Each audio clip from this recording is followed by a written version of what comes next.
வணக்கம். நான் பாரதி பாஸ்கர். தமிழினுடைய இனிமையை முழுக்க நாம் அனுபவிக்கணும்னாக்க அது ஈழத்தமிழர்கள் பேசுகிற தமிழில் தான் அந்த இனிமை இருக்குன்னு நான் எப்போவுமே நினைப்பேன். ஈழத்திலே இருக்கின்ற டான் தொலைக்காட்சி, அதிலே சொற்சமர் அப்படின்னு பட்டிமன்றத்தினுடைய இன்னொரு வடிவம்.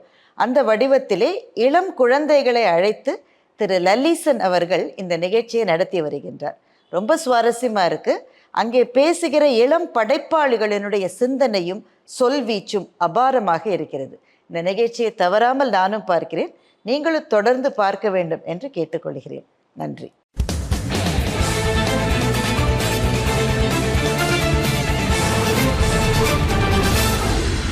காதொளிரும் குண்டலமும் கைக்கு வளையாபதியும் கருணை மார்பின் மீதொளிர் சிந்தாமணியும் மெல்லிடையில் மேகலையும் சிலம்பார் இன்ப போதொளிர் பூந்தாமரையும் பொன்முடி சூளாமணியும் பொலியைச் சூடி நீதியொளிர் செங்கோலாய் திருக்குறளை தாங்கும் தமிழ் நீடு வாழ்க. திக்கெட்டும் பரந்து வாழும் தீன் தமிழ் உறவுகளே வணக்கம். இது டான் தொலைக்காட்சி பெருமையோடு வழங்குகிற சொற்சமர். வளரும் இளம் பேச்சாளர்களுடைய வாத திறனை மேம்படுத்துவதற்கான அமர். சொற்சமர் களத்தில் கடந்த வாரங்களைப் போல இன்றும் கூட யாழ்ப்பாணம் வலிகாமம் கல்வி வலயத்தை சார்ந்த 2 முன்னணி பாடசாலை பிள்ளைகள் பங்கேற்று சிறப்பிக்கிறார்கள். வட்டுக்கோட்டை இந்து கல்லூரி, அவர்களை எதிர்த்து அளவட்டி அருணோதய கல்லூரி. 2 பாடசாலைகளும் சிறந்த சைவ பாரம்பரியத்திலே ஊறிய பாடசாலைகள். அருணாசல உடையார் ஈந்து உவந்து அளித்த பாடசாலை அருணோதய கல்லூரி. அம்பலவான நாவலர் ஈந்து உவந்து அளித்த பாடசாலை வட்டுக்கோட்டை இந்து கல்லூரி. 2 பாடசாலைகளை சார்ந்த பிள்ளைகளும் இந்த நிகழ்ச்சியிலே பங்கேற்று பலரது பாராட்டுக்களையும் பெற்றிருக்கிறார்கள். அந்த வகையில் இன்றும் கூட அவர்கள் இந்த நிகழ்ச்சியிலே கலந்திருக்கிறார்கள். இந்த நிகழ்ச்சி மாண்புற வேண்டும் என்பதற்காக அனுசரணை வழங்குகிற பெருந்தகைகளையும் நாங்கள் நன்றியோடு நினைவில் கொள்ள வேண்டும். எங்களோடு கூடவே இருந்து இந்த நிகழ்ச்சியோடு பயணிக்கிறார் கல்வி காருண்யன் ESP நாகரத்தினம் ஐயா. அவர் வடபுலத்தின் முன்னணி தொழிலதிபர் என்பதற்கு அப்பால் தான் பெறாத சந்தர்ப்பங்களை இந்த பிள்ளைகள் பெற்று உய்வடைய வேண்டும் என்பதற்காக பாடசாலைகளிலே விவாத அணி உயர்வு பெற வேண்டும் என்பதற்காக ஒரு தொகை பணத்தை பாடசாலைகளுக்கு பரிசாக வழங்குகிறார். அதை போலவே ஈழ மண்ணிலே இளம் பேச்சாளர்கள் எழுச்சி பெற வேண்டும், அதற்கு இந்த சொற்சமர் களம் அமைத்து கொடுக்க வேண்டும் என்கிற வேணவாவோடு உலக புகழ் பெற்ற தமிழகத்தின் பேச்சாளர்கள் பட்டிமன்றம் ராஜா, பாரதி பாஸ்கர் இருவரும் இணைந்து ஒவ்வொரு நிகழ்ச்சியிலும் சிறந்த முறையிலே தன்னுடைய விவாத திறனை வெளிப்படுத்துகின்ற விவாதிக்கு 5000 ரூபாய் இலங்கை பணம் வழங்கி ஊக்குவிக்கிறார்கள். அவர்கள் வழங்குகிற பணத்தை காட்டிலும் அவர்கள் தருகிற அங்கீகாரம், அவர்கள் பெயரால் வழங்கப்படுகிற பரிசு மிக பெரிதாக அமைந்திருக்கிறது. அந்த வகையில் இன்றும் கூட அவர்களுடைய பணப்பரிசும் ESP ஐயாவினுடைய பங்கேற்பும் இருக்க போகிறது. அதற்கு முதல் இன்றைய தலைப்பு என்னவென்று பார்த்து விடலாம். AI என்கிற ஆர்டிஃபிஷியல் இன்டெலிஜென்ட், இதை பற்றித்தான் இன்றைக்கு இளையோர் முதியோர் எல்லோருமே பேசிக்கொண்டிருக்கிறார்கள். இப்பொழுது வருகிற புதிய தொலைபேசி செயலிகளை கூட AI தான் செயற்படுத்துகிறது. நான் ஒரு சொல்லை அடித்தால் நான் இன்று கொழும்புக்கு என்றால் போகிறேன் என்று அதுவே தந்துவிட்டு போகிறது. அப்படி ஆர்டிஃபிஷியல் இன்டெலிஜென்ட்டினுடைய செயற்கை நுண்ணறிவினுடைய தாக்கம் எங்கள் மத்தியிலே இருக்கிறது. எழுத்தாளர் சுஜாதா எந்திரன் என்ற ஒரு கதையை எழுதினார். அதை ஷங்கர் திரைப்படமாக்கினார். ரஜினிகாந்தை வைத்து வசி சிட்டி என்று 2 பாத்திரங்களை அங்கே வைத்து அந்த வெற்றிகரமான திரைப்படத்தை இயக்கினார். அதை புரிந்து கொண்டால் ஆர்டிஃபிஷியல் இன்டெலிஜென்ட்டை புரிந்து கொள்வது இலகு. வசி சாதாரண மனிதன், சிட்டி அவரால் உருவாக்கப்பட்ட ரோபோ. ஆனால் அது மனித செயற்பாடுகளை மேற்கொள்கிறது. மனித உணர்வுகள் இல்லாமல் மனித செயற்பாடுகளை அது மேற்கொள்கிறது. இப்போ இங்கேதான் ஆர்டிஃபிஷியல் இன்டெலிஜென்ட்டினுடைய தேவை உணரப்படுகிறது. மனித உணர்வுகள் இல்லாமல் மனிதன் செய்யக்கூடிய செயற்பாடுகளை, மிக குறிப்பாக மனிதனுடைய உயர்மட்ட செயற்பாடு என்று ப்ளூம் எதை அடையாளப்படுத்துவார் என்றால் கிரியேட்டிவிட்டி, ஆக்கத்திறன், அதை சொல்லுவார். ஒரு கவிதை எழுதுவது ஒரு உயர்மட்ட திறன். ஒரு மாணவன் கற்கிற விடயப்பரப்பிலே இருந்து தானாகவே ஒரு விடயத்தை புதிதாக ஆக்குகிற திறனை பெற்றால் கற்றலில் அவன் உன்னத நிலையை அடைந்து விட்டான் என்று ஆசிரியர்கள் குறிப்பார்கள். ஆனால் இன்றைக்கு ஏஐ வந்த பிற்பாடு கவிதை வேண்டுமா? ஏஐயிடம் கேளுங்கள், ஒரு கவிதை அது தானே தரும். ஏஐயிடம் ஒரு கட்டுரை வேண்டும் என்று கேளுங்கள். இன்னைக்கு பல பிள்ளைகள் ஆங்கிலத்திலே நன்றாக கடிதம் எழுதுகிறார்கள் என்று ஒரு ஆங்கில ஆசிரியர் சொன்னார். பக்கத்தில் இருந்த கம்ப்யூட்டர் சார் சொன்னார், அது நான் கொடுத்த உபயம். நான் அந்த பிள்ளைகளுக்கு டீப் சீக் எப்படி என்று காட்டி கொடுத்தேன். அதனுடைய உதவியோடு அவர்கள் உங்களுக்கு நல்ல நல்ல கட்டுரைகளை ஆங்கிலத்திலே எழுதி காட்டுகிறார்கள் என்று அவர் பதில் வழங்கினார். இன்றைக்கு ஜெமினி ஏஐயிலே இருந்து, சட் ஜிபிடியிலே இருந்து, டீப் சீக்கிலே இருந்து பிள்ளைகள் தங்களுடைய கற்றலுக்காக இவற்றையெல்லாம் பயன்படுத்துகிறார்கள். இவை பிள்ளைகளுடைய ஆக்கத்திறனை குறைத்து அவை தங்களுடைய ஆக்கத்திறனை வெளிக்காட்டி அதற்குத்தானே நாங்கள் மார்க்ஸ் போட வேண்டி இருக்கிறது என்று ஆசிரியர்கள் சலித்துக் கொள்கிறார்கள். இல்லை இல்லை, அதை பயன்படுத்துவது கூட அவனுடைய ஆக்கத்திறன் தான், அப்படியெல்லாம் தேட தெரிந்திருக்கிறதே, அது கூட அவனுடைய ஆக்கத்திறன் தானே என்று வாத பிரதிவாதங்கள் ஆசிரியர் ஓய்வு அறையிலே, ஸ்டாஃப் ரூமிலே நடைபெறுகிற அளவிற்கு நிலைமை இருக்கிறது என்றால் அதைத்தான் இன்றைக்கு இந்த களத்திற்கு இந்த பிள்ளைகள் கொண்டு வந்திருக்கிறார்கள். செயற்கை நுண்ணறிவு மனித ஆற்றலை மேம்படுத்துகிறதா, மலினப்படுத்துகிறதா? இதைத்தான் இன்றைய சொற்சமர் களத்திலே இந்த பிள்ளைகள் வாதிக்க இருக்கிறார்கள். செயற்கை நுண்ணறிவு மனிதனுடைய ஆற்றலை வலுவடைய செய்கிறது என்று தங்கள் தரப்பு வாதத்தை ஆற்ற இருக்கிறார்கள். அளவட்டி அருணோதய கல்லூரி அணியினர் அந்த அணி சார்ந்து கடந்த நிகழ்ச்சியிலே கூட சிறந்த பேச்சாளருக்குரிய பரிசை வென்ற பல்துறை ஆற்றல் பெற்ற பேச்சாளர் தர்சனா அணி தலைவி பேசுகிறார். பேசுங்கள் தர்சனா. என்னை பெற்றெடுத்த தாய்க்கும் தத்தெடுத்த தாய் தமிழுக்கும் முதல் வணக்கம். நடுவுநிலை தவறாது தீர்ப்பளிக்க வீற்றிருக்கும் நடுவரவர்களே, என் தரப்பு வாதிகளே, எதிர்த்தரப்பு நண்பர்களே, உலகெங்கும் பறந்து வாழ்ந்து கொண்டிருக்கின்ற டான் தொலைக்காட்சி நேயர்களே, உங்கள் அனைவருக்கும் சிறு ஏனின் இந்நீர வந்தனங்கள். இன்று நமக்கு விவாதிப்பதற்காக தரப்பட்டுள்ள தலைப்பு செயற்கை நுண்ணறிவு மனித ஆற்றலை வளர்க்கின்றதா இல்லையா? அந்த வகையில் என் தரப்பு வாதமாக ஆம், செயற்கை நுண்ணறிவு மனித ஆற்றலை வளர்க்கின்றது என்று விவாதிப்பதற்காக வந்துள்ளோம். தலைவர் என்ற ரீதியில் முதலில் தலைப்பை வரையறை செய்வது எனது கடப்பாடாக உள்ளது. செயற்கை நுண்ணறிவு, இந்த செயற்கை நுண்ணறிவு என்றால் என்ன என்று பார்த்தோம் என்றால், மனிதனுடைய அறிவு திறனை போலவே கணனி அல்லது இயந்திரத்தை தொழிற்படுத்துகின்ற ஒரு தொழில்நுட்பமாக அல்லது ஒரு கருவியாக காணப்படுகின்றது இன்றைக்கு இந்த செயற்கை நுண்ணறிவு. இந்த செயற்கை நுண்ணறிவின் ஒரு முக்கிய அம்சமாக இன்று மிஷின் லேர்னிங், தரவு அனுபவ மேம்பாடு, தர்க்க ரீதியாக முடிவெடுக்கின்ற திறன், புரிந்து கொள்கின்ற திறன், பகுப்பாய்வு செய்கின்ற திறன் என்று பல்வேறுபட்ட திறன்களை அடுக்கிக் கொண்டே செல்லலாம். இந்த செயற்கை நுண்ணறிவோடு அறிவு, உணர்ச்சி, நெறிமுறை மற்றும் சமூக தொடர்பு ஆகியவற்றால் வகைப்படுத்தப்படுகின்ற ஒரு உயரிய உயிரினம் ஒன்று தொடர்படுகின்றது. அந்த உயரிய உயிரினம்தான் மனிதன். இந்த மனிதனை பார்த்தோம் என்றால் ஏஐயை விட இந்த மனிதனுக்கு என்று பகுத்தறிவு என்ற ஒரு குணம் இருக்கின்றது, கற்பனை திறன் இருக்கின்றது, கலாச்சார உணர்வுகளை புரிந்து கொள்கின்ற திறன் என்று இருக்கின்றது, தன்னுணர்வு இருக்கின்றது என்ற வகையில் இன்றைக்கு மனிதன் இந்த செயற்கை நுண்ணறிவிலிருந்து வேறுபடுத்தப்படுகின்றான். இந்த செயற்கை நுண்ணறிவு இன்று குறுகிய ஏஐயாகவும், பொது ஏஐயாகவும், உணர்ச்சி ஏஐயாகவும் வகைப்படுத்தப்படுகின்றது. ஒரு மாற்றத்தை ஏற்படுத்துகின்ற ஒரு சக்தி தான் ஒரு ஆற்றலாக பார்க்கப்படுகின்றது.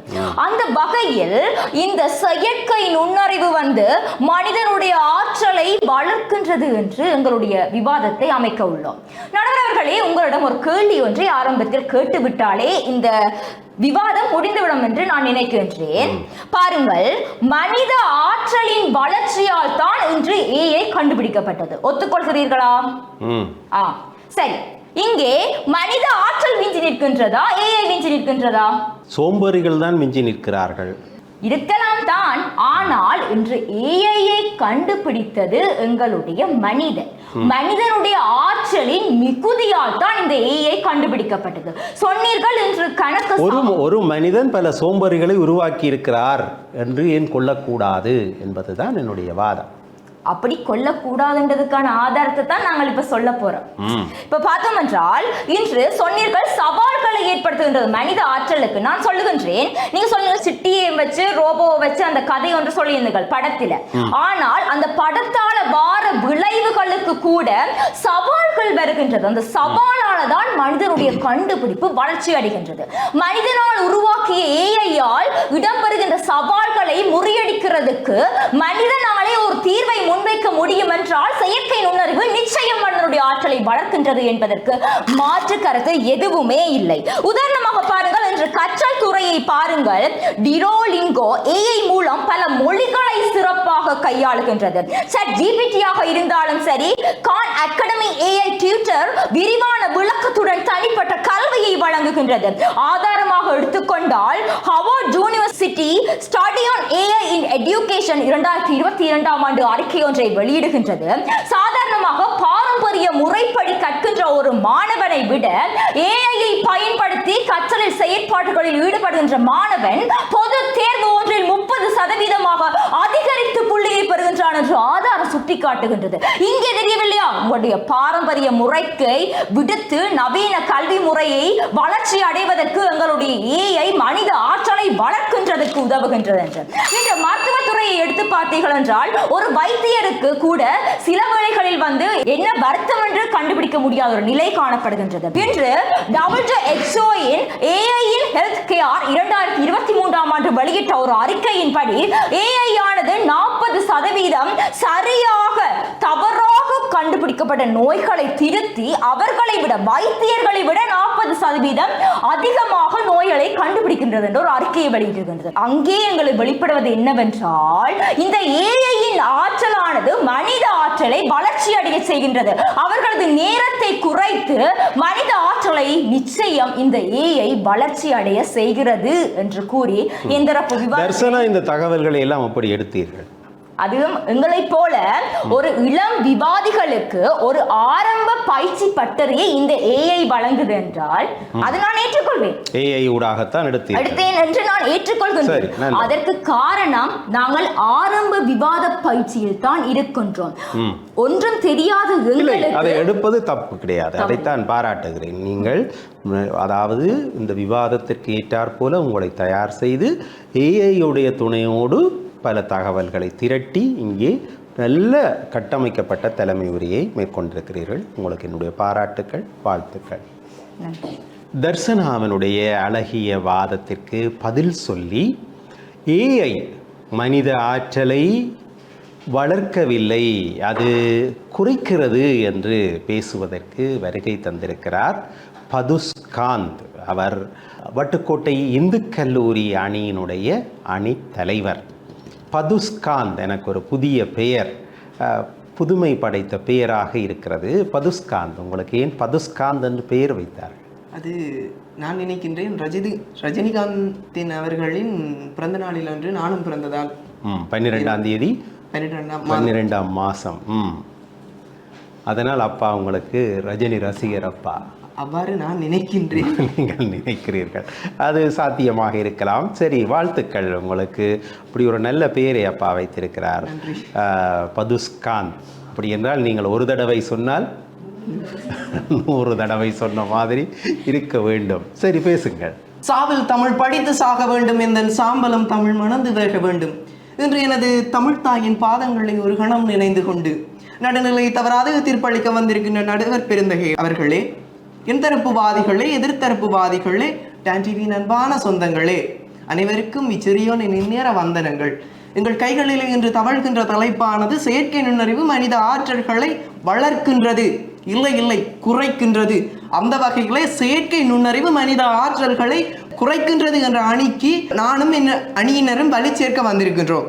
நடுவர் அவர்களே, முதற்கட்டமாக எதிர்த்தரப்பிலே தலைவர் கூறியிருந்த ஒரு விடயம், இப்போதெல்லாம் படிப்பதற்காக டூவலிங்கோ, புதிய அதாவது ஏஐ பவர்ட் அப்ளிகேஷன்ஸ் எல்லாம் வந்து விட்டதாம்.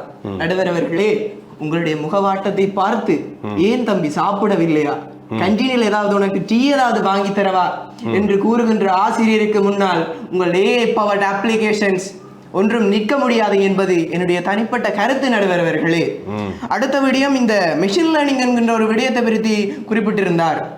இந்த இன்ஸ்டாகிராம், சோசியல் மீடியா போன்ற விடயங்கள் எல்லாம் நடுவர் அவர்களே, ஒரு மனிதரை எவ்வளவு நேரம் தங்களுக்கு அடிமைப்படுத்தி வைக்க முடியுமோ அதுக்காக ஒரு டீமே ஒர்க் பண்ணி கொண்டிருக்கிறது.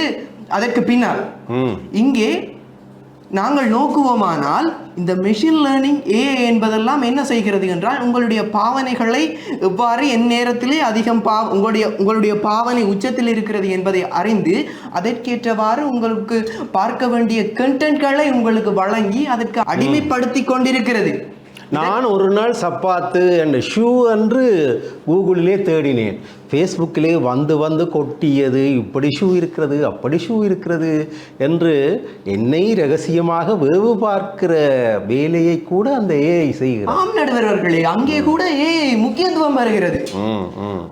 அதனை கூறிக்கொண்டு அடுத்ததாக என்னுடைய தலைப்பை விளக்க வேண்டிய கடப்பாடு ஒன்று எனக்கு இருக்கிறது. என் கடமையை என்னை செய்ய விடுங்கள். செயற்கை நுண்ணறிவு என்பது கணினி அறிவியலின் மேம்பட்ட வளர்ச்சியை காட்டும் உச்ச நிலையாகும். நுட்பமான இயந்திரங்களை உருவாக்கி மனிதர்களைப் போல செயற்பட வைக்கும் நுணுக்கமான ஒரு தொழில்நுட்பம். நாம் எப்படி சிந்திப்போமோ அது போல செயற்பட்டு நமக்காக நமக்கேற்றபடி கொடுப்பது அதன் அசகாய தன்மை. ஆனால் நடுவர் அவர்களே, என்னதான் இவற்றை எல்லாம் செய்தாலும் உங்களுடைய ஆற்றல்களை இந்த செயற்கை நுண்ணறிவு மழுங்கு அடித்துக் கொண்டு செல்கிறது. எந்திரன் என்கின்ற ஒரு படம் அதிக நேரம் இங்கே உச்சரிக்கப்பட்டிருந்தது. அங்கே கூட அந்த டாக்டரினால் உருவாக்கப்பட்ட எந்திரன் ரோபோ என்ன செய்யும் தெரியுமா நடுவர் அவர்களே? அவர் என்னை உருவாக்கியவர், அவர் தலையிலே நான் தான் கையை வைப்பேன் என்று கூறி அவரை கொலை செய்ய துணிந்தது அந்த ரோபோ அந்த படத்திலே என்பதை நீங்கள் கவனத்தில் கொள்ள வேண்டும். அடுத்தபடிய நடுவர் அவர்களே, இந்த மிருகத்திலிருந்து மனிதனை வேறுபடுத்தி காண்பிக்கின்ற ஒன்று அவனுடைய சிந்தனை திறன், கற்பனை திறன் போன்றவை. ஆனால் இந்த ஏஐ என்பது என்ன செய்கிறது என்றால், மனிதனுக்கு பதிலாக தான் சிந்திக்க தொடங்குகிறது.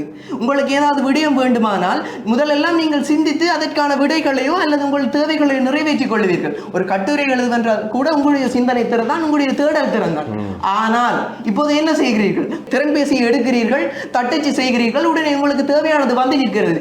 இங்கே உங்களுடைய கற்பனை திறன், சிந்தனை திறன் எல்லாம் எங்கே போகிறது என்ற விடயத்தை நாம் கவனத்தில் கொள்ள வேண்டும் என்பதை கூறி, நான் விட்டு சென்றதை என்னினர் கட்டாயம் தொட்டு செல்வார்கள் என்ற நம்பிக்கையிலே விடைபெறுகிறேன். வாய்ப்புக்கு நன்றி கூறி விடைபெறுகிறேன். நன்றி. பதுஸ்காந்தனுடைய அழகிய வாதத்தை பார்த்தோம். இது டான் தொலைக்காட்சி பெருமையோடு வழங்குகிற சொற்சமர். சிறியதோர் இடைவேளைக்கு பிறகு மீண்டும் சந்திப்போம்.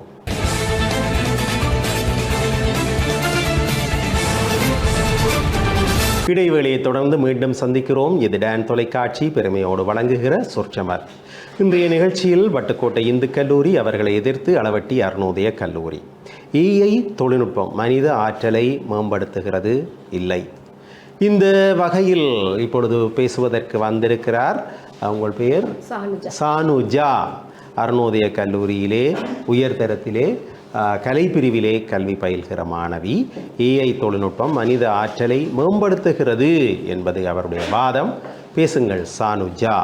நடுநிலை தவறாது தீர்ப்பு வழங்க வந்திருக்கும் நடுவர் அவர்களே, அறிவு சார்ந்து பேச வந்திருக்கும் என் தரப்புவாதிகளே, எதிர்த்தரப்புவாதிகளே, அன்பிற்கினிய டாட் டிவி நேயர்களே, அனைவருக்கும் இந்நேர வணக்கத்தை பணிவுடன் தெரிவித்துக் கொள்கின்றேன்.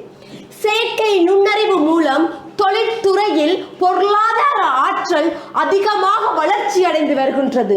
மனித ஆற்றல் ஊடாகவே உருவாக்கப்பெற்ற ரோபோக்கள் கருவிகளை பயன்படுத்தியே தொழில்துறையில் பொருளாதார வளர்ச்சி வளர்ச்சி ஏற்பட்டு வருகிறது நடுவர் அவர்களே. AI ஆனது மனிதன் விடுகின்ற தவறுகளை குறைத்து மனித ஆற்றலை விரிவுபடுத்துவதன் ஊடாக பல ஆய்வுகளை மனிதன் செயற்படுத்துகின்றான். எவ்வாறு எனில் நோக்கின் நடுவர் அவர்களே, விண்வெளி ஆய்வு, விஞ்ஞான ரீதியான ஆய்வுகள் பலவற்றை மேற்கொண்டு மனிதன் தனது ஆற்றலை விரிவுபடுத்தி வளர்க்கின்றான் என கூறுவது இங்கு மிகையாகாது. 2023 செப்டம்பர் மாதம் 2ஆம் தேதி ஆதித்ய L1 எனும் நவீன விண்கலத்தை இந்திய ஆய்வு நிறுவனம் செலுத்தி இருந்தது. அவ்விண்கலம் 120 நாட்களை கழித்து சூரியனின் வெளிப்புறத்தில் லெக்ரான்ஜியன் எனும் புள்ளியை மையமாக கொண்டு அதன் பகுதிகளை எடுத்து வெளியிட்டுள்ளனர் நடுவரவர்களே. நீதித்துறை தரவுகளை பகுப்பாய்வு செய்து தீர்ப்புகளை முன்னுதாரணங்களாக உருவாக்கி மனித உரிமைகள் மற்றும் சமூக நீதி என்பவற்றிற்கு பாதுகாப்பு வழங்குகின்றன AI தொழில்நுட்பங்கள். நடுவர் அவர்களே, கூகுள் டிரான்ஸ்லேட் என்ற ஆப் மூலம் 100க்கும் மேலான மொழிகளை மொழிபெயர்த்து மக்களிடையே காணப்படும் மொழி ரீதியான வேறுபாட்டை தகர்ப்பதன் ஊடாக அவர்களுக்கு தேவையான அறிவு சார்ந்த தகவல்களை பெற்றுக்கொண்டு மனிதன் தனது ஆற்றலை வளர்க்கின்றான். அது மட்டுமல்லாது நடுவர் அவர்களே, ஒருவன் தனது ஆற்றலை வளர்ப்பதற்கு அவனுடைய உடலும் மனமும் ஆரோக்கியமாக இருக்க வேண்டும். அந்த வகையில் AI தொழில்நுட்பத்தின் மூலம் தோற்றம் பெற்ற பிட்விட் ஆப், மை ஃபிட்னஸ் போல் போன்ற ஆப்களின் ஊடாக மனிதன் தனது ஆரோக்கியத்தை மேம்படுத்தக்கூடியதாக இருக்கின்றது. ஆகையினால் இந்த AI தொழில்நுட்பம் மனித ஆற்றலை வளர்ப்பதற்கு சிறந்த ஆதாரங்களை எடுத்து காட்டியுள்ளோம். AI மூலம் கிராமங்களுடைய கல்வி முறைகள், கற்றல் திறன்கள் விருத்தி அடைந்து மாணவர்களுடைய கற்றல் வேகம் 30% அதிகமாகியுள்ளது. ஆகவே நடுவர் அவர்களே, செயற்கை நுண்ணறிவு மனித ஆற்றலை பலவிதமான முறைகளில் வளர்ச்சி அடைய செய்கிறது என கூறி வாய்ப்புக்கு நன்றி கூறி விடைபெறுகிறேன். நன்றி. சானுஜாமனுடைய அழகான வாதத்தை பார்த்தோம். இதற்கு பதில் சொல்லி AI தொழில்நுட்பம் மனித ஆற்றல்களை மேம்படுத்தவில்லை, அது இன்னும் தளர்வுறச் செய்கிறது, தாழ்வடையச் செய்கிறது என்று பேசுவதற்கு வருகை தருகிறார் வட்டுக்கோட்டை இந்து கல்லூரியினுடைய மாணவி சைந்தவி. பேசுங்கள் சைந்தவி. நடுவு பெருந்தகைகளுக்கும் எந்தரப்புவாதிகளுக்கும் எதிர்த்தரப்புவாதிகளுக்கும் இந்நேர வந்தனங்கள். நடுவர்களே, நான் நேரடியாக தலைப்பிற்குள் நுழையலாம் என நினைக்கின்றேன். அதாவது, நமக்கு வழங்கப்பட்ட தலைப்பு செயற்கை நுண்ணறிவு மனித ஆற்றல்களை குறைக்கின்றது இல்லை. நாங்கள் மனிதனுடைய ஆற்றல்களை செயற்கை நுண்ணறிவு குறைக்கின்றது என்ற ரீதியில் விவாதித்துக் கொண்டிருக்கின்றோம். அந்த வகையில் நடுவர்களே, நீங்கள் ஆரம்பத்தில் கூறியது போல இன்று ஒரு சொந்த கவிதை கூட எழுத முடியாத நிலைக்கு நாங்கள் தள்ளப்பட்டு விட்டோம். எதனால்? இந்த செயற்கை நுண்ணறிவினால். எதிரணியின் தலைவர் அவரே கூறியிருந்தார், மனிதனிடமிருந்து AI பிரித்து அறியக்கூடிய ஒரு கூறுகள் தான் இந்த பகுத்தறிவு, உணர்வு என்பன. இன்று மனிதனுடைய பகுத்தறிவையும் உணர்வையும் முந்திக் கொண்டு செல்கின்றது இந்த AI தொழில்நுட்பம். சொந்த கவிதை எழுத முடியாது, சொந்தமாக வினாக்களுக்கு விடையெடுக்க முடியாது, இப்படியான பிரச்சனைகள் எல்லாம் மாணவர்களிடத்தில் உருவாகி கொண்டிருக்கின்றது. அதே போலதான் நடுவர்களே, ஒரு சர்வதேச ஆய்வு நிறுவனம் ஒன்றினால் வெளியிடப்பட்ட தகவல் 2030ஆம் ஆண்டில் மனிதர்கள் செய்து வரும் 40 கோடி தொடக்கம் 80 கோடி வரையிலான வேலை வாய்ப்பு 3.75 கோடி பேர் தங்களுடைய வேலையை இழப்பதற்கான வாய்ப்பு உள்ளது. எதனால் என்றால் இந்த செயற்கை நுண்ணறிவினுடைய வளர்ச்சியினால் என்று கூறுகின்றார்கள். இதுவே ஒரு பெரிய ஆதாரம் தானே நடுவர்களே. வேலை வாய்ப்பு அற்று போய்விட்டால் பிறகு மனிதனை மிஞ்சித்தானே செல்கின்றது இந்த AI தொழில்நுட்பம். அதே போலதான் நடுவர்களே, இந்த தொழில்நுட்பம் AI என்கின்றார்கள். AI வந்ததற்கு பிறகு மனித வர்க்கம் வந்ததா, இல்லை மனித வர்க்கம் தோன்றிய பிறகு AI தொழில்நுட்பம் வந்ததா? இந்த தொழில்நுட்பம் வளர்ச்சியடைய முதலும் நாங்கள் வாழ்ந்தோம் தானே, எத்தனையோ போராட்டங்களை கடந்தோம் தானே. அப்படிப்பட்ட நாம் ஏதோ இந்த செயற்கை நுண்ணறிவு இல்லை என்றால் நம்மளுடைய ஆற்றல்கள் எல்லாம் முடங்கி போய்விடும், நம்மளுடைய ஆற்றல்கள் வளராது என்ற ரீதியில் பேசிக் கொண்டிருக்கின்றார்கள். அப்படி இல்லை. அதுபோலதான் நடுவர்களே, கூகுள் டிரான்ஸ்லேட் பற்றி கூறினார்கள். எனக்கு தெரிந்து இந்த கூகுள் டிரான்ஸ்லேட் என்பது இயங்கு நிலையில் உள்ள ஒரு செயலி, அது செயற்கை நுண்ணறிவுக்குள் வராது. அதே போல நடுவர்களே, எனது எதிர்த்தரப்பில் இருக்கும் நண்பி நல்லாக மேத்ஸ் செய்வா என்று நான் கேள்விப்பட்டேன். அவன் நல்லா மேத்ஸ் செய்யல, அவன் என்ன செய்வான்டா, சரி நான் நல்லா மேத்ஸ் செய்வேன், ஆனா இந்த நான் இப்படி ஒரு செயலியில இந்த ChatGPT நான் விடை கேட்டேன்டா என்னுடைய நேரம் இலகுவாகும், நேரம் மீதமாகும் ChatGPT போடுவான். அது என்ன செய்யும், உடனே விடைய கொடுக்கும். அது உடனே விடைய கொடுத்த உடனே இவன் பார்த்து அதை எழுதி கொண்டு போடுவான். அதே கேள்வி திரும்ப பரீட்சைக்கு வரைக்குள்ள ChatGPTக்கு எங்க போறது? அப்ப அங்க மனிதனுடைய ஆற்றல் முற்றாக குறைக்கப்படுகின்றது. இப்படிப்பட்ட காலத்தில் செயற்கை நுண்ணறிவு என்பது கட்டாயம் மனிதனுடைய ஆற்றலை குறைக்கின்றது தான் நடுவர் அவர்களே. இதனை மறுக்கவே முடியாது. அந்த வகையில் வாய்ப்புக்கு நன்றி கூறி விடைபெறுகின்றேன். நன்றி. விறுவிறுப்பான வாத பிரதிவாதங்கள் தொடர்ந்த வண்ணம் இருக்கின்றன. சிறியதோர் இடைவேளையின் பின்னர் மீண்டும் சந்திக்கலாம். இது டான் தொலைக்காட்சி பெருமையோடு வழங்குகிற சொற்சமர்.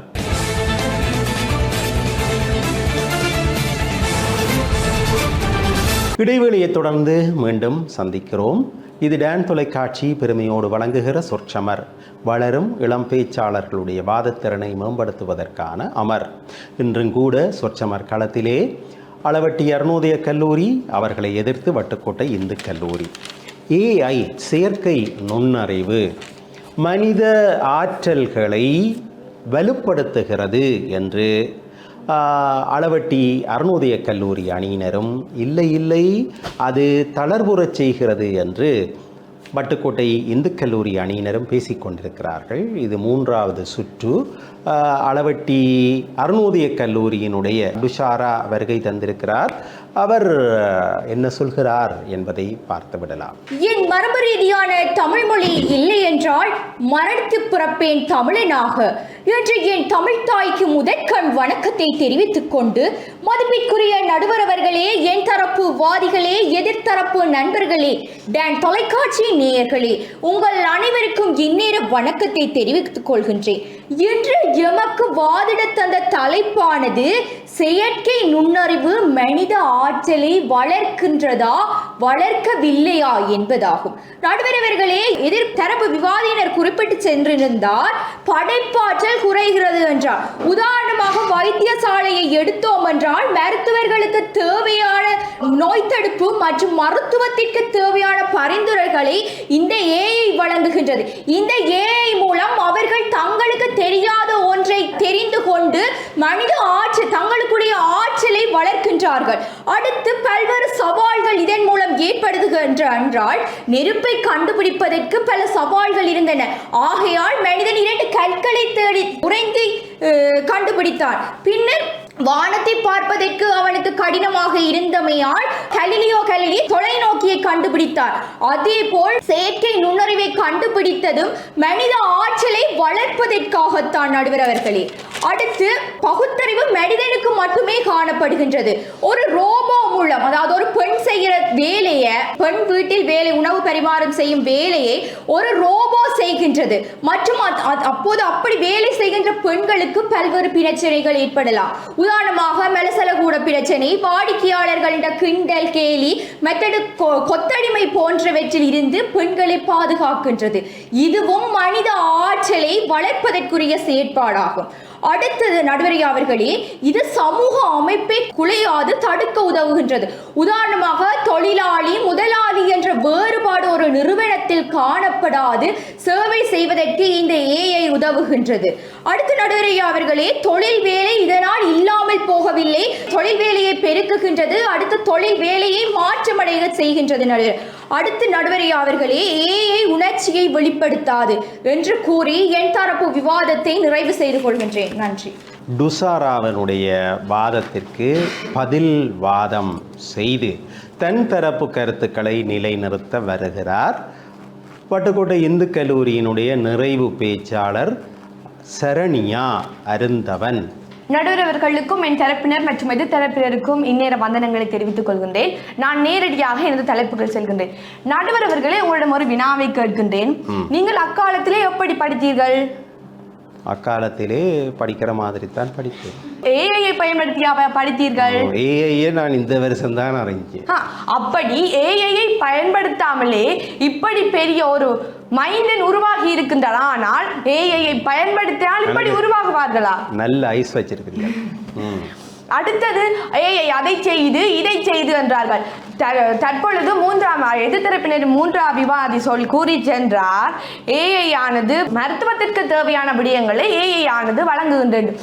எங்களுக்கு இப்ப நோய்வாய்ப்பட்டால் நாங்கள் வைத்தியசாலைக்கு செல்ல தேவையில்லையே, ஏஐ பார்த்து எனக்கு இந்த வருத்தம், எனக்கு இந்த நோய் என்று கேட்டு விடலாமே. ஏன் வைத்தியசாலைகள் திறந்து வைக்கின்றனர்?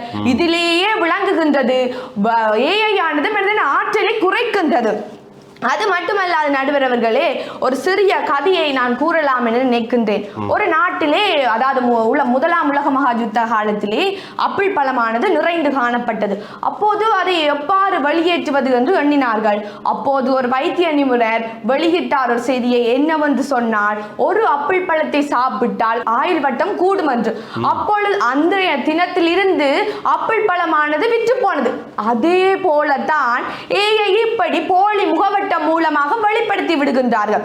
அது மட்டுமல்லாது சாதாரண தரப்பு எதிர்த்தரப்பின் வாதி சகோதரத்தையே எடுத்துக்கொள்ளலாம். அவர்கள் கணித துறையிலே சிறப்புக்கு விளங்குகின்றார்கள். இப்பொழுது நாம் ஏஐ என்பது போதைப் பொருளுக்கு சமம் நடுவர்களே. ஏனென்று சொன்னால் ஏஐயை பயன்படுத்தினால் மீண்டும் மீண்டும் மீண்டும் அதை பயன்படுத்த வேண்டும் என்று தோணும்.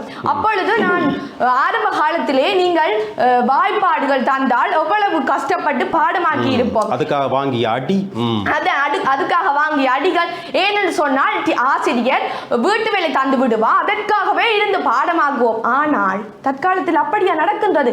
ஏஐ பயன்படுத்தி பாடசாலைகளிலே பாடங்களை கவனியாது வீட்டே வந்து ஏஐ பயன்படுத்தி விடைகளை எழுதலாம் என்ற துணிச்சலில் தானே இருக்கின்றார்கள், பாடங்களை கவனிக்கிறார்கள் இல்லை.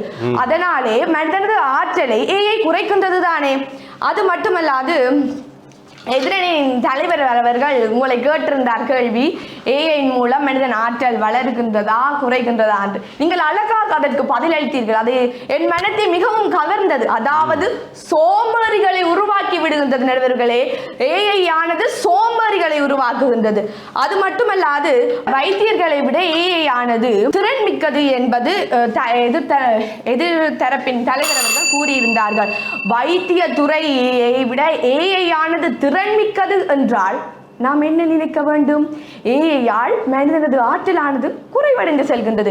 எனவே வாய்ப்புக்கு நன்றி பாராட்டி ஏஐ ஆனது மனிதனின் திறனை குறைக்கின்றது என்று கூறி விடைபெற்று செல்கின்றேன். நன்றி, வணக்கம். சரண்யா அழகிய முறையிலே தன்னுடைய வாதத்தை முன்வைத்தார். கடந்த நிகழ்ச்சிகளை காட்டிலும் சரண்யாவினுடைய வாதம் எனக்கு மிகவும் திருப்தியாக இருந்தது. இந்த வகையில் அவருக்கு என்னுடைய நல்வாழ்த்துக்களை சொல்லி, தொடர்ந்து தொகுப்புரை மற்றும் தீர்ப்புரை இடம்பெற வேண்டும், அதைவிட பரிசளிப்பு இடம்பெற வேண்டும். எனவே அதற்கு முன்னர் சிறியதோர் இடைவேளையோடு இணைந்திருப்போம்.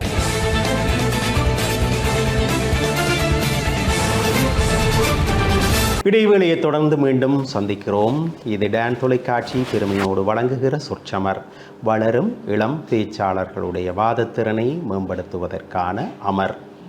இன்றைய சொற்சமர் களத்தில் அளவட்டி அருணோதய கல்லூரி அவர்களை எதிர்த்து வட்டுக்கோட்டை இந்து கல்லூரி. இது தொகுப்புரை மற்றும் தீர்ப்புரைக்கான நேரம். முதலில் பேசியவர்கள் நிறைவாக தொகுப்புரை ஆற்ற வேண்டும் என்கிற பட்டிமண்டப மரபு, கணேசையர் ஏற்படுத்திய பட்டிமண்டப மரபிற்கு அமைவாக இப்பொழுது பதுஸ்காந்த் வட்டுக்கோட்டை இந்து கல்லூரியினுடைய அணித்தலைவர் தன்னுடைய தொகுப்புரையை ஆற்றுகிறார். மீண்டும் அவைக்களத்திலே தொகுப்புரைக்காக சொல்ல எந்துவதில் எனக்கு மிக்க மகிழ்ச்சி நடுவர் அவர்களே. முதற்கட்டமாக எங்களுடைய தரப்பினர் சிறப்பாக தலைப்பை விளக்கி இருந்தோம். அதாவது எவ்வாறு செயற்கை நுண்ணறிவு மனித ஆற்றல்களை குறைக்கின்றது என்ற ரீதியிலே நானும் என் தரப்பினரும் வாதிட்டிருந்தோம். அதிலே இன்ஸ்டாகிராம் அல்கோரிதம் பற்றியும் கூறியிருந்தோம். இன்னொரு விடயம் நான் இங்கே குறிப்பிட வேண்டிய விடயம், தொகுப்புரையிலே எந்தவித புதிய விடயங்களுக்குமோ அல்லது பிரதிவாதங்களுக்குமோ எவ்வித இடமும் இல்லை என்பதை எதிர்த்தரப்பினருக்கு நான் இங்கு குறிப்பிட விரும்புகிறேன். அதே அடுத்த விடயம், எங்களுடைய இரண்டாம் தரப்பு பேச்சாளர் மனித சுயதிறன்கள் எவ்வாறு குறைவடைகிறது இந்த ஏஐ என்பதன் மூலமும், எவ்வாறு இந்த ஏஐ மூலம் செல்வந்தர்கள் தங்களுடைய பணப்பைகளை நிரப்பிக் கொள்கிறார்கள் என்பதையும் வேலை உலகை பற்றியும் சான்றாதாரம் மூலமும் விளக்கியிருந்தார். அதே போல முன்பின் காலங்களை உதாரணம் காட்டி விளக்கினார். உதாரணங்கள் மூலம் சிறப்பாக எங்களுடைய வாதக்கோட்டையை எங்களுடைய இரண்டாம் தரப்பு வாதி கட்டியிருந்தார்.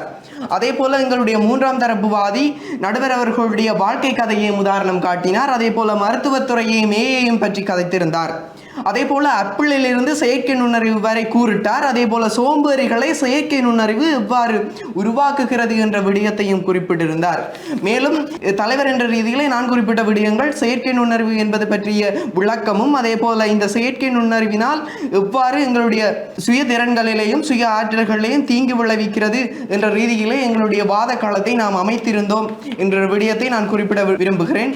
அதே போல எங்களுடைய தரப்பினரினால் ஒரு ஏஐ என்பது எவ்வாறு ஒரு தாய் தரும் அன்பிற்கு ஈடாக முடியும். ஒரு உணவினை ஒரு தாய் உங்களுக்கு பரிமாறுகிறார், ஒரு ஏஐ பரிமாறுகிறது. அங்கே ஏஐ உணவை மட்டும் தான் பரிமாறுகிறது, ஆனால் தாய் அன்பும் பாசமும் சேர்த்து உங்களுக்கு உணவோடு பரிமாறுகிறார் என்ற விடயத்தையும் எங்கள் தரப்பினர் மூலம் உங்களுக்கு வலியுறுத்த நாம் விரும்புகின்றோம். ஆகவே எங்கள் தரப்பினர் காணல் நீரை பற்றி பேசவில்லை, அங்கே தெரிகின்ற உண்மை தரையை பற்றி பேசிக் கொண்டிருக்கிறோம். ஆனால் நீங்கள் தூரத்தில் நின்று காணல் நீர் தெரிகிறது, ஆகவே காணல் நீரை பற்றி பேசிக் கொண்டிருக்கிறீர்கள் என்கின்ற விடயத்தையும் குறிப்பிட்டு என்னுடைய வாதத்தை நிறைவு செய்கிறேன். நன்றி. நிறைவாக தொகுப்புரையாற்றுவதற்காக தர்சனா ஏஐ மனித ஆற்றல்களை வலுப்படுத்துகிறது தொகுப்புரையில் அவர் சந்திக்கிறார்.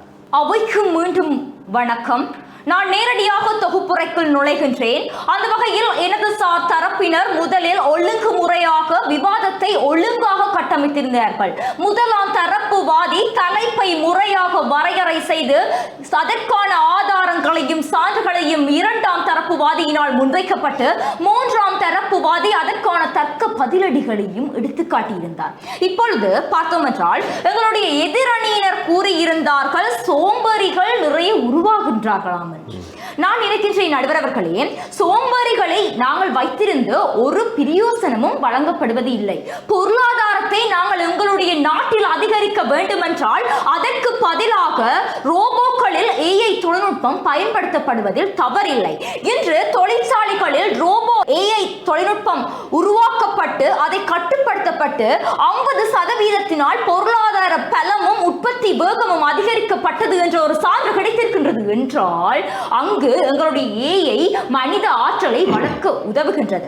சொன்னார்கள் என்று வேலை எங்களுக்கு இழக்கப்பட்டிருக்கின்றதாம் என்று. நான் சொல்லுகின்றேன், வேலை இழப்பு ஏற்படவில்லை, வேலைகள் மாற்றப்பட்டிருக்கின்றன, வேலைகள் பெருக்கமடைகின்றன. இன்று ஏஐ தொழில்நுட்பத்தினால் உருவாக்கப்பட்ட ஒவ்வொரு கருவிகளையும் கண்காணிப்பதற்கென புதிதாக ஒவ்வொரு வேலைகள் உருவாக்கப்பட்டிருக்கின்றன ஒழிய வேலை இழப்பு ஏற்படவே இல்லை. இன்று முதலாவது நீங்க புரிந்து கொள்ள வேண்டிய ஒரு விடயம் ஒன்று இருக்கின்றது. உணர்ச்சிகளை புரிந்து கொள்வதற்கோ எங்களுடைய கலாச்சாரத்துக்கு மதிப்பளிப்பதற்கோ இந்த ஏஐயினால் முடியாது, மனிதனால் மாத்திரம்தான் முடியும். அதனால் ஏஐ விட எங்களுடைய மனித ஆற்றல் ஒரு படி உயர்ந்துதான் இருக்கின்றது. கற்பனை திறனை குறைக்கின்றது என்றால் இன்று ஒரு கண் தெரியாதவனுக்கோ அல்லது ஒரு கையில்லாத ஒருவருக்கு கூட தங்களுடைய குரலை பயன்படுத்தி ஒரு படத்தை வரைவதற்கோ அல்லது ஒரு கவிதையை எழுதுவதற்கோ கட்டுரையை எழுதுவதற்கோ கதையை எழுதுவதற்கு கூட இன்று இந்த ஏஐ ஆற்றலை வளர்க்கின்றதற்கு உதவுகின்றது. இறுதியாக ஒன்றை கூற விரும்புகின்றேன். கத்தி உருவாக்கப்படுவது நாங்கள் மரக்கரியை வெட்டுவதற்குத்தான். நீங்கள் அதனை ஒரு மனிதனை வெட்டுவதற்காக பயன்படுத்துவது உங்களுடைய தவறு. இந்த செயற்கை நுண்ணறிவு உருவாக்கப்படுவது மனித ஆற்றலை வளர்ப்பதற்காக என்று அறுதியும் இறுதியும் உறுதியுமாக கூறி என் தரப்பு வாதத்தினை நிறைவு செய்கின்றேன். நன்றி. அன்பிற்கினியவர்களே, சிறந்த வாத பிரதிவாதங்களோடு நிறைவுக்கு வந்திருக்கிறது சொற்சமருடைய வாதக்களம். அளவட்டி அருணோதய கல்லூரி, வட்டுக்கோட்டை இந்து கல்லூரி இரண்டும் பாரம்பரியம் மிக்க பாடசாலைகள். அதனுடைய ஆசிரியர்களுடைய வழிப்படுத்தலிலே இந்த பிள்ளைகள் மிகச்சிறப்பாக தங்களுடைய வாத பிரதிவாதங்களை முன்வைத்தார்கள். அதிலும் செயற்கை நுண்ணறிவு சார்ந்து, ஆர்டிஃபிஷியல் இன்டெலிஜென்ட் சார்ந்து இந்த வாதக்களத்தை அமைத்திருந்தார்கள். ஆர்டிஃபிஷியல் இன்டெலிஜென்ட் இன்றைக்கு பாடசாலை கல்வி முறையிலும் பலத்த செல்வாக்கை செலுத்துகிறது. அதை கூட நாங்கள் ஆரம்பத்திலேயே பேசினோம். ஒரு கவிதை எழுதுதல், ஆங்கில கட்டுரை எழுதுதல், ஏன் தமிழ் கட்டுரை எழுதுதல் என்று ChatGPT-யிலே இருந்து, ஜெமினி ஏஐயிலே இருந்து, டீப்சீக்கிலே இருந்து இன்றைக்கு பிள்ளைகள் இவற்றையெல்லாம் பயன்படுத்தி தங்களுடைய திறன்களை வெளிப்படுத்துகிறார்கள். திறன்கள் என்று தான் சொல்கிறேன். அதனாலே பல சோம்பேறிகள் உருவாகுகிறார்கள் என்பது ஒரு புறம். அவர்களுடைய கற்பனை ஆற்றல், கற்பனை குதிரை மட்டுப்படுத்தப்படுகிறது என்பது மறுபுறம். ஆனால் மறுபுறத்திலே இவை எல்லாம் மனிதனுடைய ஆற்றலினுடைய வெளிப்பாடு தானே. இன்றைக்கு மதிப்பிற்கினிய கலாநிதி பிரதீபராஜா எப்பொழுது மழை வரப்போகிறது என்று துல்லியமாக கணித்து சொல்கிறார். எப்படி என்றால் அது ஏஐ தொழில்நுட்பத்தினுடைய விளைவாகத்தான் அது சாத்தியப்பட்டிருக்கிறது. முகில்கள் இங்கே வருகின்றன, எப்பொழுது யாழ்ப்பாணத்திற்கு மழை வரும் என்பதை அவர் சரியாக சொல்கிறார் என்றால் அது கூட மனித வலுவினுடைய ஒரு மேம்பாடான அம்சமாகத்தான் பார்க்கப்பட வேண்டும். அதனாலே பலர் பாதுகாக்கப்படுகிறார்கள்.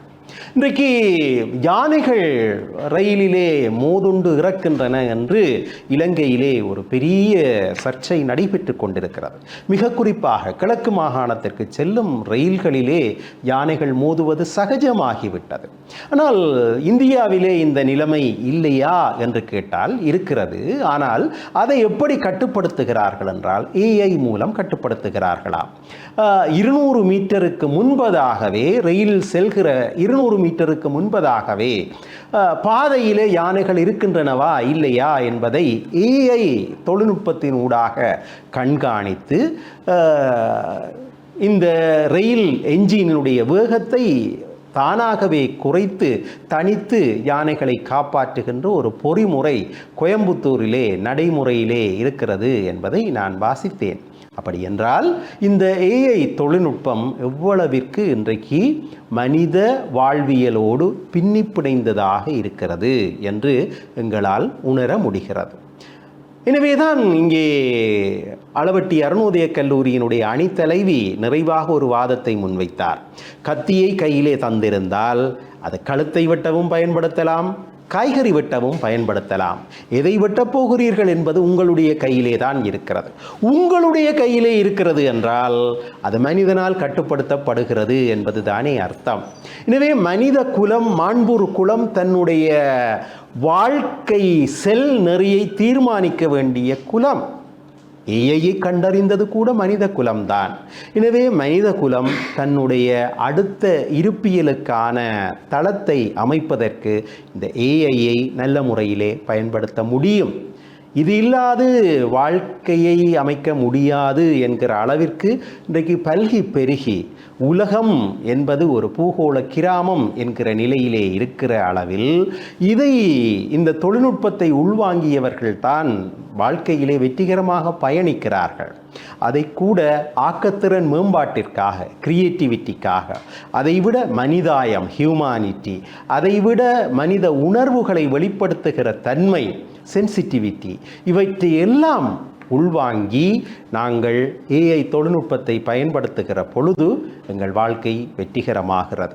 எனவே மனிதனால் கட்டுப்படுத்தக்கூடிய நிலையிலே தான் இன்றும் ஏஐ இருக்கிற காரணத்தால் அது மனித வாழ்வியலிலே ஏஐ தொழில்நுட்பம் வலுவடைய செய்கிற வகையிலே பல உன்னதங்களை தருகிறது என்பதையே தீர்ப்பாக சொல்லி இந்த போட்டியிலே அளவட்டி அருணோதய கல்லூரி மாணவர்கள் இந்த சுற்றிலே வெற்றி பெறுகிறார்கள் என்பதை இங்கே நிறைவாக தீர்ப்பாக சொல்லி பட்டிமன்றம் ராஜா, பாரதி பாஸ்கர் இருவரும் இணைந்து சிறந்த பேச்சாளருக்கான பரிசை வழங்கி கொண்டிருக்கிறார்கள். அந்த வகையில் இந்த சுற்றிலே தனது அணிக்காக சிறந்த முறையிலே வாதிட்ட விவாதியாக நான் கணிக்கிற விவாதி சானுஜா அவர் அளவட்டி அருணோதய கல்லூரியிலே இருந்து 2வது பேச்சாளராக கலந்து கொண்டு சிறந்த முறையிலே தன்னுடைய அணிக்கான பங்களிப்பை வழங்கியிருக்கிறார். அவருக்கு என்னுடைய நல்வாழ்த்துக்கள். வாருங்கள் சானுஜா. நல்லது நேயர்களே, 4 வாரங்களாக அளவட்டி அருணோதய கல்லூரி, வட்டுக்கோட்டை இந்து கல்லூரி 2 பாடசாலைகள் சார்ந்த பிள்ளைகள் இந்த களத்தை சிறப்பித்திருக்கிறார்கள்.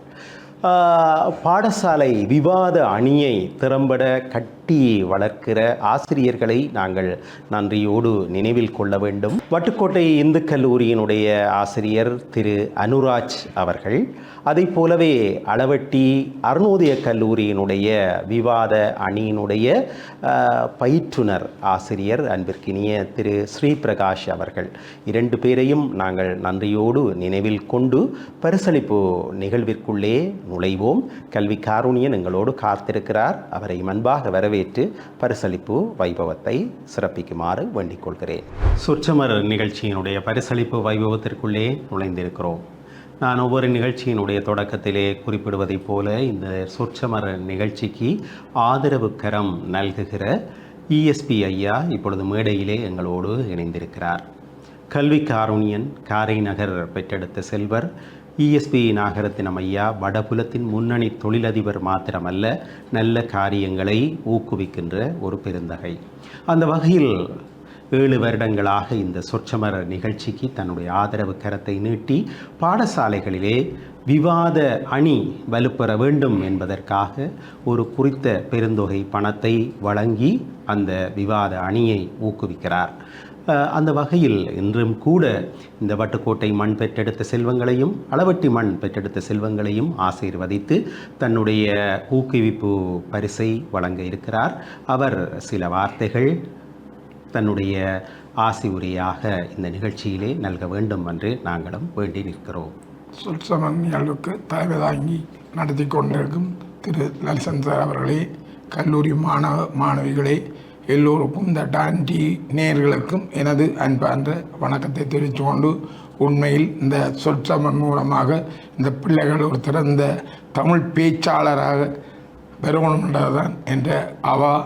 தமிழ் மறக்கக்கூடாது, தமிழ் மொழியில் அவை இந்த கற்றல் விவாதம் திறமையாக நடக்கிறது. இங்கே இலங்கையிலே மட்டுமல்ல, உலகம் பூரா உள்ள தமிழ் பேசும் மக்கள் இதை பார்த்து இப்படியான பிள்ளைகளும் யாழ் மண்ணில் இருக்கிறார்கள் என்று அவர்களே ஒரு பிரமிக்கக்கூடிய அளவில் இந்த சொற்சமல் நடந்து கொண்டிருக்கின்றது. ஆன முறையில் அந்த பிள்ளைகளின் எதிர்காலம் கல்வி உலகத்தில் ஒரு சிறந்த பேச்சாளராக பெறணும் என்றதான் எனது அவா. அந்த இணையவுக்கு ஆதரவாக இந்த டான் டிவி ஊடாக இந்த பிள்ளைகளுக்கு ஒரு சந்தர்ப்பம் வாய்ப்பை கொடுத்ததுக்கு டான் டிவி குடும்பத்துக்கு நன்றி கூறி விடைபெறுகின்றேன். நன்றி, வணக்கம். நன்றி கல்வி காருண்யன் ஐயா. அவர் குறித்ததைப் போல இந்த நிகழ்ச்சிக்கு ஆதரவு வழங்குகிற மற்றும் 2 நெஞ்சங்களையும் நாங்கள் நினைவில் கொள்ளல் வேண்டும். உலக புகழ் பெற்ற பேச்சாளர்கள் பட்டிமன்றம் ராஜா, பாரதி பாஸ்கர் இருவரும் இந்த பிள்ளைகள் ஈழ மண்ணிலே முகிழ்த்தெழுகிற இளம் பேச்சாளர்கள் வலுப்பெற வேண்டும் என்பதற்காக பணப்பரிசில் வழங்கி அவர்களும் ஊக்குவிக்கிறார்கள்.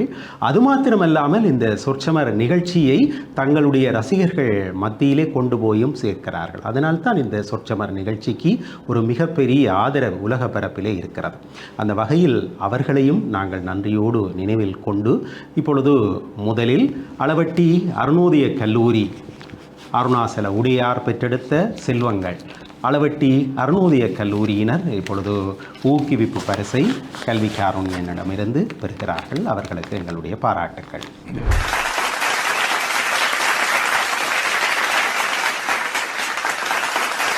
அதே போல வட்டுக்கோட்டை மண்ணிலே தனித்துவம் பெற்ற கல்லூரியாக தலை நிமிர்ந்து நிற்கின்ற வட்டுக்கோட்டை இந்து கல்லூரி நாவலர் பாரம்பரியத்தை பின்பற்றி செயற்படுகின்ற இந்து கல்லூரி மாணவர்கள் தங்களுக்குரிய பணப்பரிசினை பெறுகிறார்கள். நல்லது நேயர்களே, உங்கள் பிள்ளைகளும் பாடசாலை பிள்ளைகளும் இந்த களத்திற்கு வருகை தந்து தங்களுடைய திறனை வெளிப்படுத்த வேண்டும் என்று நீங்கள் விரும்பினால் நீங்கள் செய்ய வேண்டியது இதுதான். டான் தொலைக்காட்சியின் மனிதவள முகாமையாளர் செல்வச்சந்திரனை தொடர்பு கொள்ளுங்கள். அவருடைய முகவரி இதுதான்: சொற்சமர் டான் தொலைக்காட்சி, இலக்கம் 707, ஆஸ்பத்திரி வீதி, யாழ்ப்பாணம். இந்த முகவரிக்கு தொடர்பு கொண்டால் நிகழ்ச்சி தயாரிப்பாளர் உங்களை இந்த மேடைக்கு அழைத்து வருவதற்கு ஆவன புரிவார். நல்லது நேயர்களே, மீண்டும் மற்றும் ஒரு நிகழ்ச்சியில் சந்திக்கலாம்.